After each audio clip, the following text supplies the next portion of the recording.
Welcome to the Authors Hour. My name is Fred Zerm, and I represent the Friends of the Chautauqua Writers Center. We are a volunteer organization whose mission is to support and supplement the work of the institution's Writers Center. We sponsor a number of events aimed at encouraging writers and writing at Chautauqua and beyond. Our weekly activities include open mic on Zoom at 5 o'clock on Sundays, but not on the 4th of July, this Sunday, and this Authors Hour reading series at 12:15 on Thursdays. Two special events are also rapidly approaching now that it is July. If you have a favorite poem you would like to read as part of the annual Robert Pinsky Favorite Poem Project, and then briefly explain why it means so much to you, you have through July 14th to apply for this event. The readings will take place at 5 o'clock on Wednesday, July 21st on Zoom. The annual Literary Arts Writing Contests are open now for writers of all ages. There are cash prizes for the winners. The final date for submission is July 25th, and the awards ceremony will be at 2:30 on Sunday, August 8th, also on Zoom. You can find out more information and also find relevant applications on our webpage at www.chq.org/FCWC. I will attempt to put that link in the chat in a while. Please consider joining the Friends to help support writers, writing, and the Writers Center at Chautauqua. I will be putting that link in chat, as I said. I will have a few announcements later, a few more, but let's get on with the reading, or I should say readings, since we have multiple authors today. Our first author is poet and painter Joan Polishook. I'll be reading from her first-person statement. My art muse visited early in my life and remains steadfastly by my side. I am inspired not just to wield my paintbrushes on canvas, but to put pen to paper as well, expressing my love of nature, a colorful and visual impressionistic series of painted and written works. When we get to Joan, you'll see some of her works behind her. She'll be reading from two of her books, Words on Paper, Book 1, poetry that tells stories touching upon the wonders of music, art, nature, the global pandemic, and more, bringing a sense of worth and grace to life's happenings, and the poetry of barns, which she says directly connects my paintings of barns in the rural landscape with verse. As I paint them, barns speak to me in a visual language, inspiring thoughts that create the landscape for poetic expression. Her books are available by directly contacting Joan. I will be attempting to put her email in the chat in a while. And she concludes her statement by saying, though interrupted by the pandemic in 2020 and 2021, I have been happy to be part of the Chautauqua scene for a little while every summer since the late 70s, finding it most inspiring. Joan Polishook, could you please take it away? Thank you, Fred. And I'm visiting you all today from my art studio in the Poconos on a rainy Thursday afternoon. After a lot of very warm weather, I think we're still cooling down at last. I'm going to start reading from the poetry of Barnes, where my thoughts have been inspired by the rural landscape of the Pocono Mountains and other areas nearby. Open barn door, observed, dark and mysterious, shadowed in an entanglement of twigs, branches, and brambles. Invitation to the curious. Step upon a sloping path to a red barn upon the hill.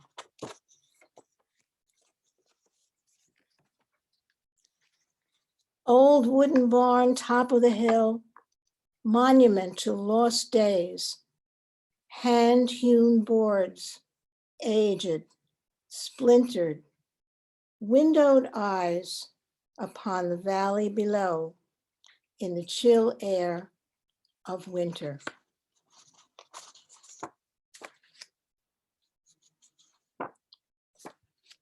Painted red boards, white roof, awash in sunlight and shadow, still, silent, a lone sculpture, wrapped round in a sea of verdant undergrowth, wild flowers, remnants of a wire fence.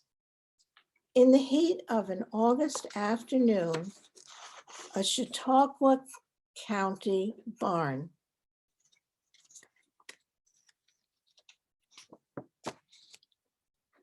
Enter a side door into a red barn of shapely extensions and multiple floors, spaces for cattle stalls, hay, storage, and grain.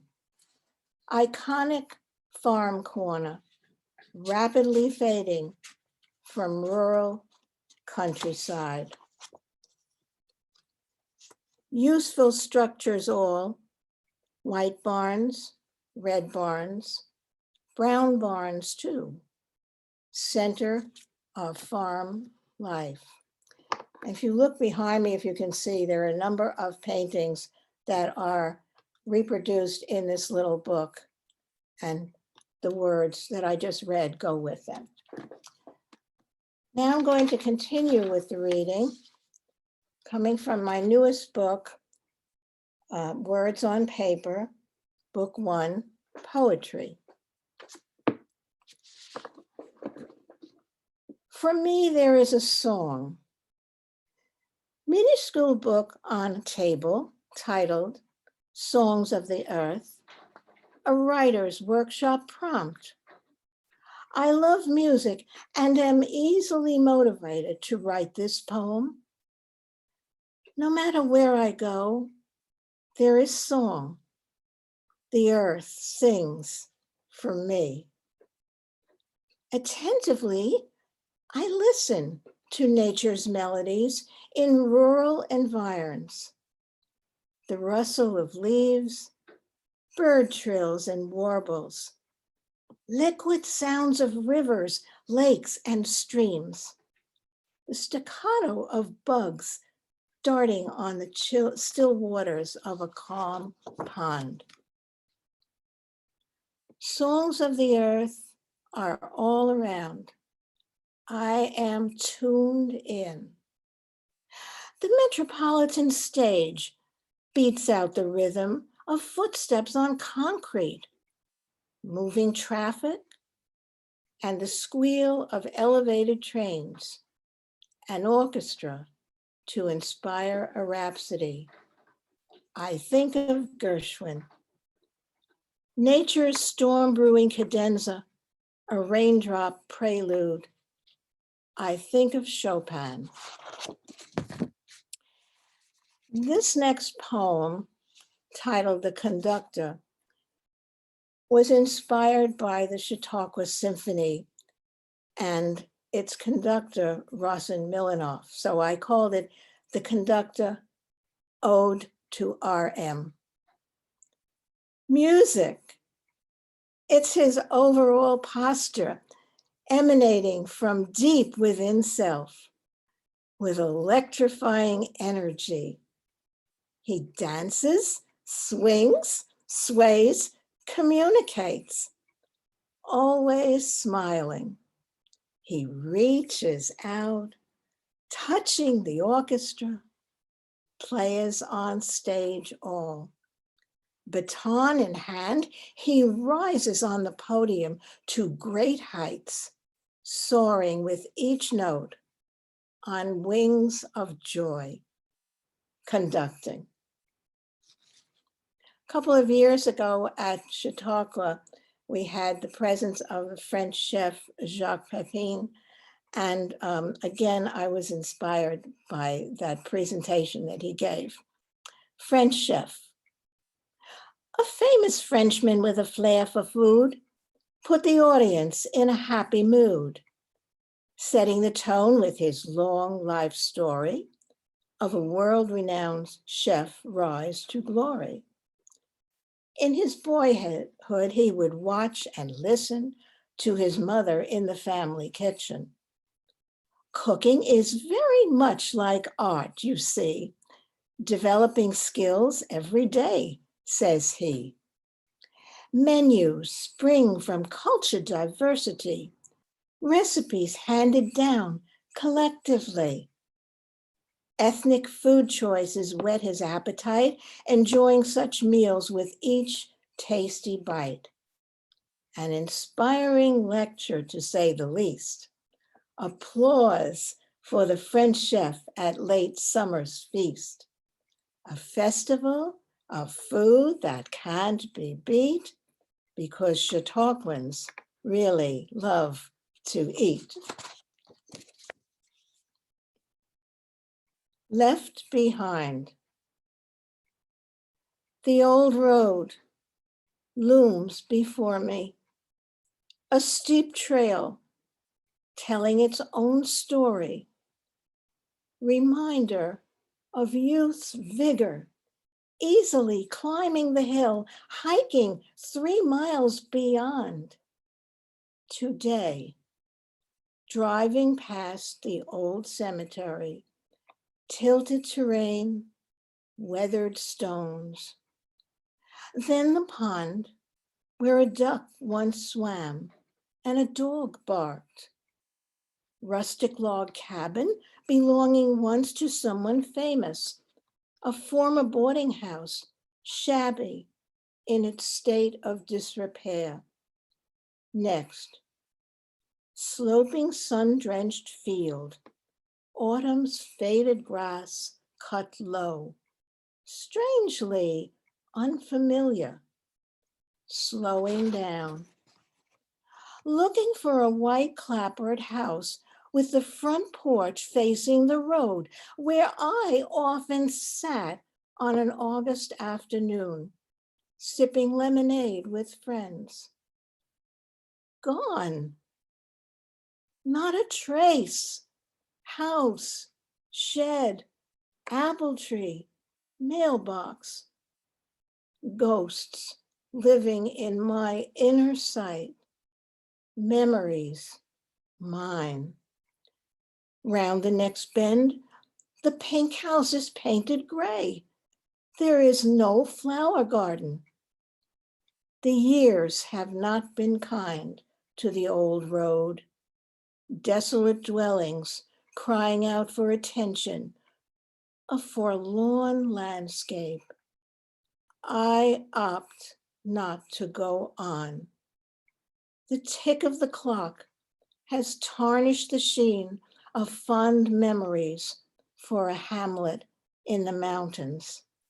The old road, once familiar, left behind. This next one was written during the pandemic, called Isolation with Hope. Shh. Can you hear the quiet? I can. It's all around me in the house where I sit, socially isolated on a late winter morn. Sunlight pours through my windows. The rooms are profuse with light. The glow warms my heart. I'm listening to the quiet that fills my ears with a peaceful surround sound. In my calm, I pray not to dwell too much upon unprecedented global events threatening our cherished lives. Suddenly, reverie is interrupted by the seasonal song of a bird. outside my house, aloft upon a branch, twilling sweetly, noting a joyous moment. A hint of spring, hope for better days. By the lake, a sonnet. I sit beside the lake on a green bench in the sunshine of a late August day. Dewy grass surface tickles my bare toes, where lapping water kisses the shoreline. It bubbles and gurgles against the rocks, composing its own musical opus. I observe much about Chautauqua Lake, a broad, elongated expanse of blue, stretching 17 miles beyond my view. What does the lake, I wonder, know of me? Does it understand why I sit and gaze, drinking in the beauty of each moment, savoring the flavor for days to come when summer sets on Chautauqua Lake?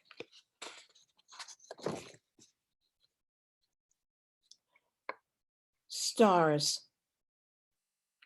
I stood upon the deck in the dark of night, more in the early hours before dawn, and looked through treetops above me at an inky blue sky pierced with stars.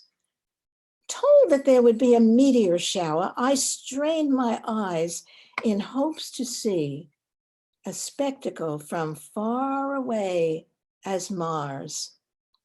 A cool evening breeze caressed my skin. I shuddered as I watched intently, studying the sky's scintillating lights, to musical cricket chants of August, for a demonstration invisible to me. Disappointed, I abandoned my starry vigil, leaving heavens above a marvel of beauty. Visit to an old friend.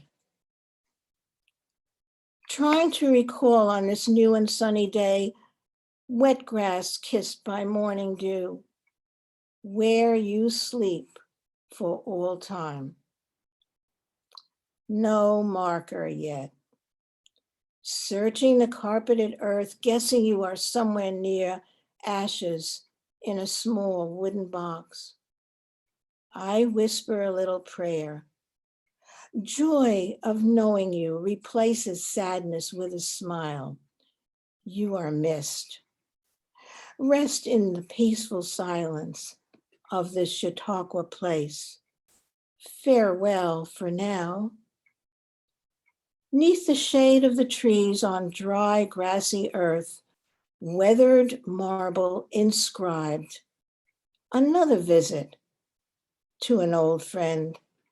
Forever in sleep, leave a stone in remembrance.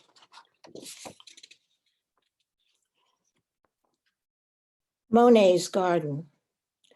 Once I stood upon a little bridge, green, arched across a pond, famous, and looked upon the water lilies resting in shadowed still water, peaceful.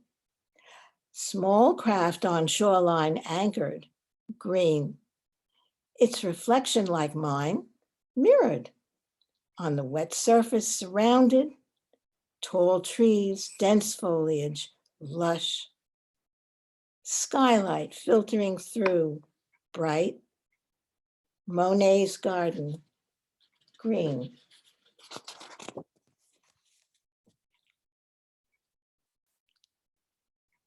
Chased by the wind. Now this one, if you can see the painting behind me of the face with the red hair, I was doing some paintings that were inspired by the artwork of Amedeo Modigliani with long faces and long necks. And so when I finished this, I was inspired to write the following. I call it Chased by the Wind. I seem to have forgotten the opening word to a poem I thought of last night in the twilight of my sleep. I knew I should have written it down, but just could not leave the comfort of bed and quilt. I'll write my poem anyway, with or without that word, that just might come to me in the course of time. I painted the portrait of a woman with wildly blazing red hair that swirls in frenzied currents of flame upon the canvas. Chased by the wind, this dame with elongated neck and face eyes a place beyond the frame, another world, another space. She runs at such a frantic pace. Her flaming tresses fly untamed. Quickly, she appears to move, fired with a blast of energy. Her painted features are on canvas set. A figure rushing toward the edge. Is it possible she does not know that from the frame she cannot go? Chased by the wind of memory, the word I had forgotten blew back to me. I knew it would, and now this poem is done, and so is this reading. Thank you.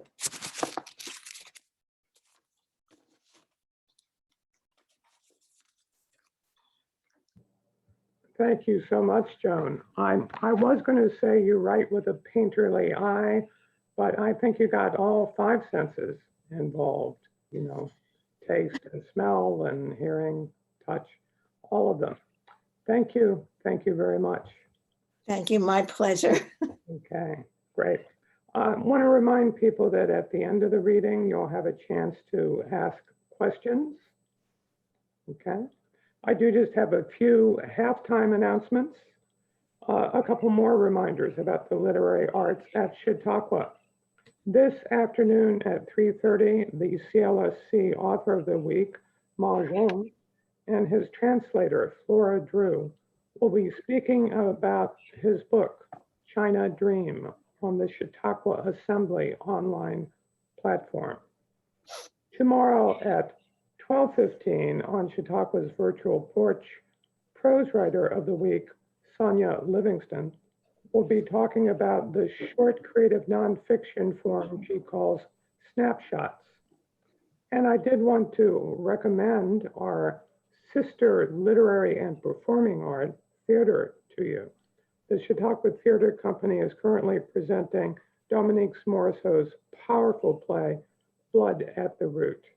I saw it yesterday afternoon and I highly recommend it. Now we move on to our second reader, and I'd like to remind Joan, if you could mute yourself now. We're actually blessed with two authors in this case, okay? Hello there. So, just a brief bio for both of them. They both co-wrote the book, We Refuse to Be Enemies, How Muslims and Jews Can Build Peace One Friendship at a Time. Sabeeha Rehman is the author of the memoir, excuse me, Threading My Prayer Rug, which was finalist for the William Saroyan International Prize for Writing, received the San Francisco Book Festival Award, and was listed as top 10 religion and spirituality and top 10 diverse nonfiction by Booklist. A blogger and public speaker, she is an op-ed contributor to the Wall Street Journal and has published articles in Forward, Salon.com, New York Daily News, and the Baltimore Sun. She lives with her husband, Khalid, in New York City. Walter Ruby is a veteran activist in Muslim-Jewish relations who has organized hundreds of twinning events, bringing together thousands of Jews and Muslims in more than 30 countries around the world. Ruby served for decades as a reporter and commentator for American Jewish and Israeli publications. His articles and op-eds have appeared in the New York Times, Wall Street Journal, Los Angeles Times, and USA Today. He lives with his wife, Tanya, in Frederick, Maryland. Walter and Sabeeha, welcome. Thank you.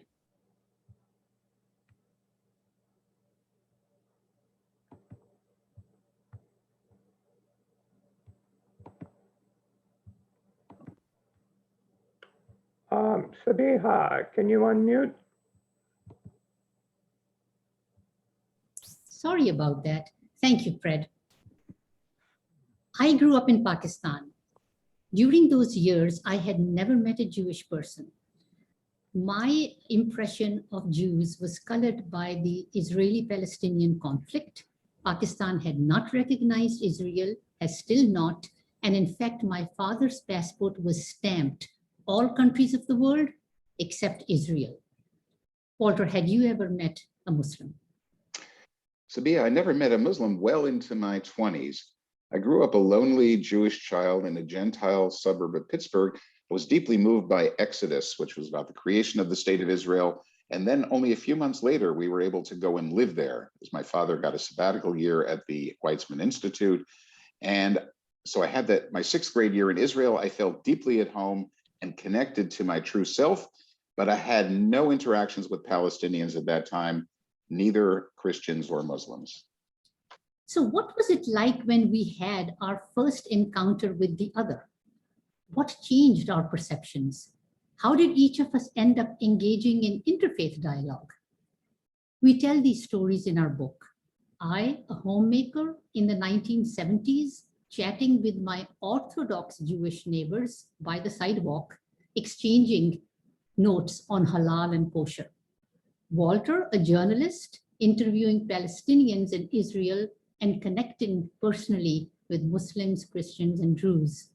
And then much later in the 2000s, bringing imams and rabbis together. We take you on our parallel journeys as each of us shifted from being particularistic, celebrating our identities first and foremost, to embracing universalism. And then one day in 2010, our paths crossed. I was in the office volunteering at the American Society for Muslim Advancement when the phone rang. The gentleman at the other end introduced himself. This is Walter Ruby. I am the Muslim Jewish Program Director at the Foundation for Ethnic Understanding. I was floored. I had no idea that there was an organization devoted just to Muslim-Jewish relationship building. Neither of us had any idea where this relationship would take us. But in 2016, when my memoir was being published, I thought of getting an endorsement from a rabbi, Walter. Walter is not a rabbi, but he worked for one. I emailed Walter, and this nice Jewish gentleman spent his day of rest reading my manuscript and wrote back and said, Sabeeha, why don't the two of us write a book? Walter, why the idea of the book? Well, first, because I loved Threading My Prayer Road, an absolutely wonderful book. And I had been looking fitfully for a Muslim co-author until then, because I wanted to write a book about our movement for strengthening Muslim-Jewish ties and share an account of the great success of that movement that not too many people knew about and still don't know about. So, and then the other thing was we met in the aftermath of the 2016 election. And I wanted our book to serve as a manifesto as to why Muslim-Jewish alliance is so needed at this moment in history when both of our communities feel threatened by the rise of bigotry and authoritarianism. I felt that as the two largest religious minority communities in America, we, Muslims and Jews, needed to stand together in support of democracy, human rights, and religious freedom, all of which make Muslim and Jewish life viable at this in this country. And at a time when our both communities are at risk, we simply do not have the luxury to allow the Israeli-Palestinian issue to divide us, to drive us apart. Too much is at stake for all of us. So Sabeeha and I decided to write the book in early 2017. And we identified, as we prepared the book, we identified 4 principles that we feel are very basic to our movement and to the message of the book. The first principle is the concept that if you save one life, you save the world.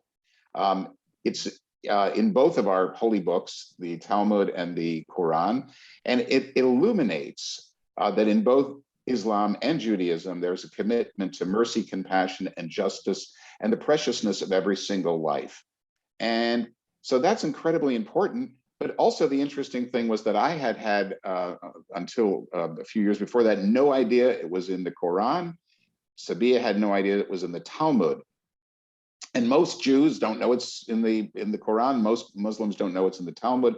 And this is one of many important commonalities that we need to learn about each other, just to become aware of the other and how similar in many ways we are. The second principle that Sabeeha identified is called welcome the stranger. Both the Torah and the Quran command this quite literally in various places. And in our own book, we tell the stories of our mothers, Farouk and Helga. Both were refugees, one fleeing India to make a new home in Pakistan during the conflict, during the creation of the state of Pakistan, the other fleeing Nazi Germany for America, my mother. What they endured on their harrowing journeys is so similar to the ordeals of so many refugees, including so many refugees today, including Muslim refugees desperately trying to get here, to save their lives, and finding that their path blocked by either bureaucratic indifference or outright bigotry. And finally, the third principle is Islah and Tikkun Olam. Islah meaning reform in Arabic, Tikkun Olam, repairing the world in Hebrew. Both of these concepts conveying the common moral imperative to help those in society who are most in need.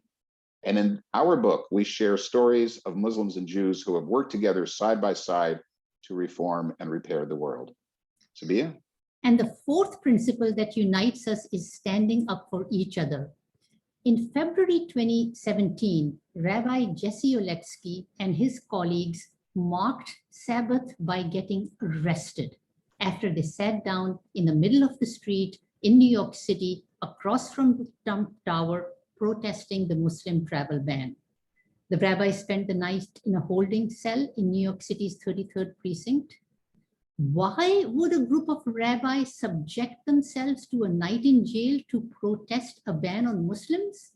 Because according to the rabbi, we know all too well what happens when one faith does not stand up for the other. And then only a few days later, the tables were reversed and it was turned for the Muslims to stand up for the rights of their fellow Americans. Tell us about it, Ward. On October 27th, 2018, the Tree of Life Synagogue in my hometown of Pittsburgh was attacked by a neo-Nazi gunman and 11 Jews were murdered. At that bleak moment, I was so inspired to see the Muslims in Pittsburgh immediately come to the scene and offer their full support and begin a fundraising effort in the Muslim community across the US, raising hundreds of thousands of dollars in just 48 hours. And then thousands came the following Sabbath to synagogue services across the country. Thousands of Muslims just came out spontaneously to be at those services. And I remember being at one in Falls Church, Virginia, at a Reformed synagogue, and just feeling the presence, the support that I felt from my Muslim brothers and sisters being in a packed hall with so many. That was definitely a light in the darkest moments. Now, we do face challenges. We've had this whole story has been wonderful, but there have been challenging moments. There continue to be, and they're usually around one of the two elephants in the room, as we call it. The first is the Israeli-Palestinian conflict. We devote a chapter to discussing it, Sabeeha and I, and even disagreeing in various places. But the main thing is we know we cannot brush it under the rug. And after establishing our commonalities, And having developed a relationship of trust, we are ready to talk about it. And that's happening now across the country. Even though those conversations are sometimes difficult, but we must dialogue, debate, agree, and disagree if we must, but move on.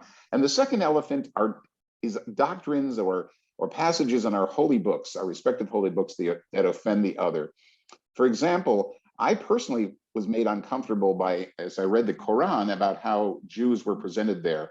There was a lot of angry condemning of the children of Israel for betraying God during their sojourn in the desert, during the Exodus, worshiping the golden calf, not obeying Moses.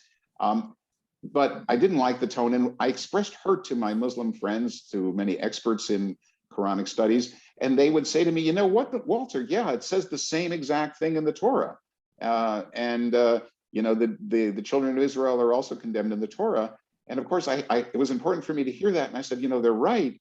And what it comes down to me was, as I thought about it, was the common, that in human psychology, whatever group we are, we find it okay to criticize our own people. But if someone else criticizes us, we see that as an attack.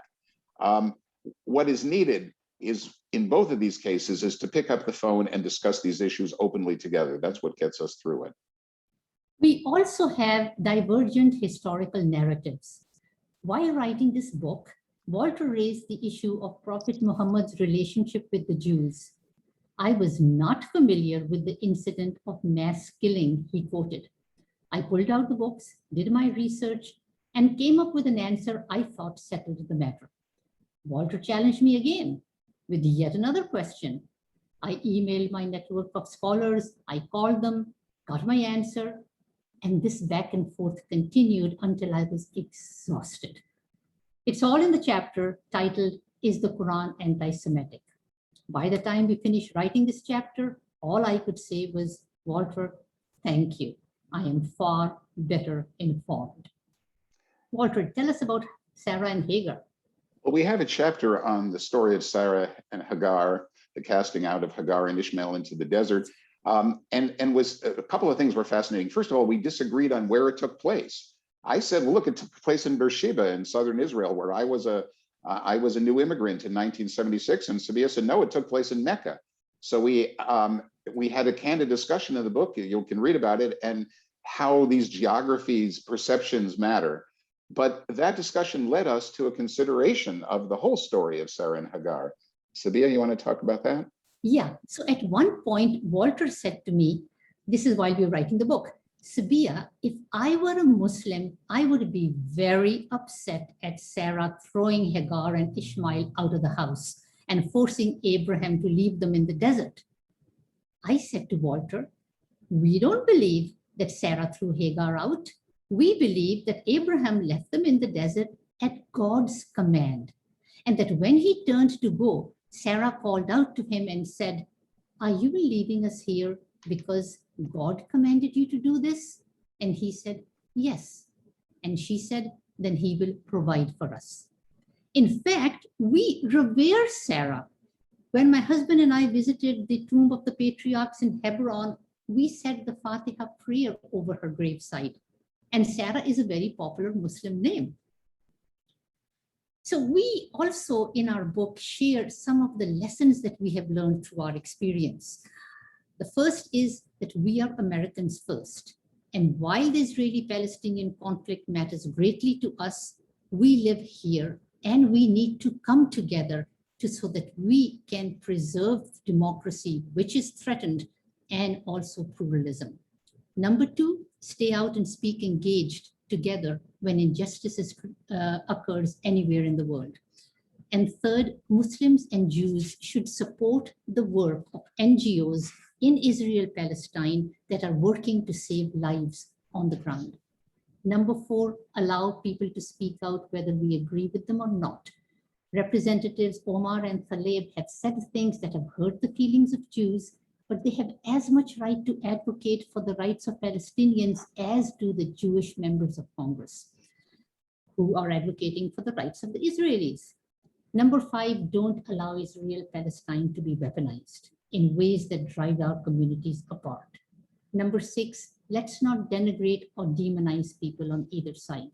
Number 6, 7, Muslims should engage with mainstream American Jews who consider themselves Zionists rather than allying themselves exclusively with anti-Zionist groups. Likewise, Jews should engage with Muslims like Tlaib and Umar, where they disagree with them on the Israeli-Palestinian issue, but agree with them on so much that is important to us here. And finally, let's be cautious about labeling one another as anti-Semitic or Islamophobic. When we criticize Israel's policies and leaders, it's just that. It is not a criticism of all Jews, and the same for Muslim countries. With that, we bring the concept of our book to a closure, but we would like to read a few passages, and I'll turn it over to Walter. I'd like to read you a passage about how I bonded with Israel at the age of 11. And it came through my infatuation with a classmate named Michal. I'm now in 6th grade, a vivacious classmate with long black braids who lived around the corner from our apartment. The most in girl in our class. Michal was charming, self-assured, and had a wide circle of friends. But unfortunately, she seemed not to be aware that I was alive. She flirted with various boys named Moshe, who were popular and good in sports. And while social dynamics among Israeli school kids were different than what I knew back in Pittsburgh, there was, alas, one constant. In Rehovot, like in Pittsburgh, the girls tended to go for the jocks. Well, almost every Saturday night, there was a class party held al fresco on street corners in our neighborhood where everyone got together to dance the hora, everyone in the class. I used to attend every party, but I didn't participate in the hora dancing at the center of the action because I was excruciatingly shy and felt possessed of 2 left feet. So instead, I would stand on the outside of the circle, singing and clapping in time to the music and just praying no one would notice me and invite me to dance. Then one evening, about halfway through the school year, as I stood on the outside, gazing with admiration at Michal as she skipped around the circle with one Moshe or another, she abruptly dismissed her partner and gestured for me to come and dance with her. Taken aback, I thought for a moment that she must have meant somebody standing alongside me, but then she pointed unmistakably to me and smiled. The circle parted and I hesitatingly joined Michal, to find my feeling of awkwardness rapidly giving way to a flood of rapture. Soon I was skipping around the circle to the song, David, King of Israel, with my arm around the back of the girl I adored, and the whole class was clapping for us. This is happiness, I thought. This is what it means to be alive. Sabeeha? Thank you, Walter. I'll read from a chapter of the book called Who Am I? Because Walter and I have struggled with our identity. In my case, am I a Pakistani? I am an American. Am I a Pakistani American? Am I a Muslim American? What am I? So what am I? A Pakistani? If length of stay is an indicator, I have lived less than 1/4 of my life in Pakistan. If the color of my passport is an indicator, mine is blue, not green. If dress, take a look at me any time of the day, and it's the stuff of the racks from Target and Macy's. Language, even in the privacy of our apartment, I converse with my husband in English. I wonder when that transition occurred. Books, Urdu is the language of Pakistan, take up only one of the 15 shelves on my book racks and 0 on my Kindle or on my holds list at the New York Public Library. Politics? Ask me, who was the president of Pakistan in 2020? Let me think. I guess the answer is I have to look it up. All I can tell you is that it had to be a member of Prime Minister Imran Khan's party. Shame on me. My ignorance about world politics makes me so American. Had I been a Pakistani, I would have been on top of who is who in our world today. National identity, somewhere along the line, I started saying our foreign policy instead of the foreign policy of the United States. US has become we. But even today, when I listen to Pak Sar Zameen, the national anthem of Pakistan, tears well up. Social life, scrolling through my calendar, I see breakfast with Liz, coffee with Hazel, dinner with Anne. Keep looking. Book club, no Pakistanis there. Checking the Ramadan calendar, 2 Ramadan iftars with the Muslim-Jewish Solidarity Committee. Don't give up, there's bound to be Pakistanis somewhere on that calendar. Interfaith book club? Yes, one member is a Pakistani. But wait, I do meet up with my Pakistani home ec classmates living in the US once a year in wherever USA, a mini reunion of sorts. When did all those music parties, Pakistani music parties, where did they go away? When did they become a thing of the past? Friends, my relationship with my Pakistani friends is cloudy. I hang out with them in the cloud. They are scattered all over the globe. Food, aha, bullseye. Steaming biryani, succulent kebabs, and the spicy aroma of chicken curry. You can sniff your way into my apartment as soon as you get out of the elevator. My final Pakistani score, 2.5 out of 11. Yet, checklist aside, if you look into my heart, you will hear the musical beat of a Pakistani. If you peer into the microscope, you will see the colorful Pakistani genes brightening the surface. And if you give me a tight hug, women only, please, you will inhale the scent of a Pakistani. Thank you for listening. This book is in the Chautauqua bookstore. Please help yourself to it. Tell your friends about it. And thank you. Thank you very much, Walter and Sabeeha. Probably more timely than we would like, as things have come to a head in the Middle East. By the way, I wasn't able to copy your book list so the links would work, but also available at Amazon, Barnes & Noble, Indie Books, almost any place you can get books online. But if you're in Chautauqua, yes, do patronize the bookstore. Very good. We have a little time if our listeners have any comments or questions. You can submit them in chat if you'd like, or we're small enough you can unmute and say something. Do we have anything? Any questions or any comments? Don't see anything on chat yet. Well, lacking comments or questions, let's give another round of applause. If I may, I have some comments for Joan. Joan, I truly enjoyed your poetry. You are a performer. I mean, you bring it alive by just the way you recite, and you put so much empathy and feeling into it. I love the words on paper, the sounds that you have, all kinds of sounds making music, whether it's the insects on the pond, or whether it's the songs, or whether it's the screeching of the rail, or whether it's the storm. It's all music, and that was beautiful. And I loved how you described the conductor at the Chautauqua stage. I was soaring with you. This was, and I could picture it, particularly, having been to Chautauqua. And your poem on the kitchen, the way you rhymed it, I enjoy just watching you. It's beautiful poetry, but just watching you, and the ticking of the clock tarnished the sheen. Beautiful, beautiful. Thank you. Thank you so much.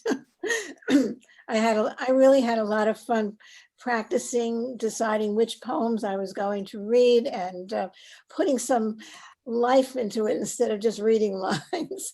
So thank you so much. It's been a pleasure. Right, that's neat. If I can just add, the one I loved especially, Joan, was The Old Road, which I'm a walker going back many, many years, and it took me back to hikes I've done in many different places, parts of the world, and sort of almost brought me to tears just with that sense of the changing and the loss, and it was very powerful.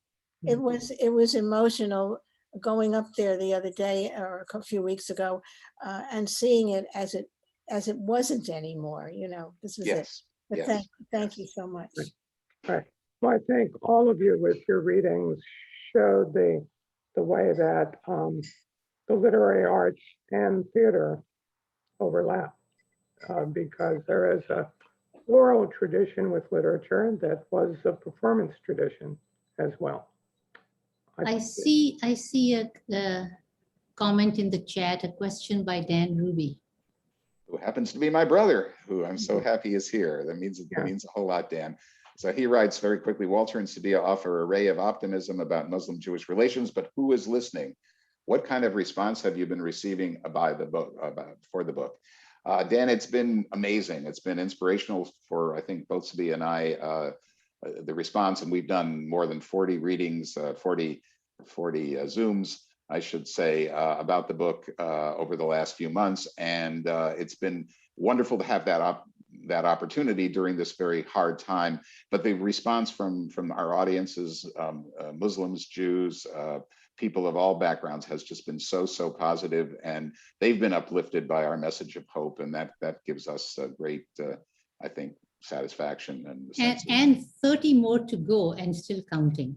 Yep. Talks on our list. Yeah. Well, I'm glad you haven't suffered Zoom fatigue, or at least. Oh, we have, but we keep going. But I was going to say, or at least you don't let it show. Okay. That's great. That's great. Well, thank you again so much.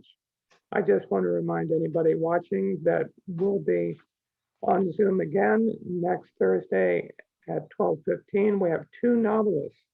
Pat Auerbach will be reading, I think, both from a work in progress, but also from her most recent book, Resurrecting Rain, that has won several awards. We'll also hear from Estelle Rausch, who will be reading from her novel, Sally's Dream. So I hope to see all of you and some more people next week. Thanks again. Take care. Thank you, Fred. so much. Thank you. Bye-bye. I will stop the recording.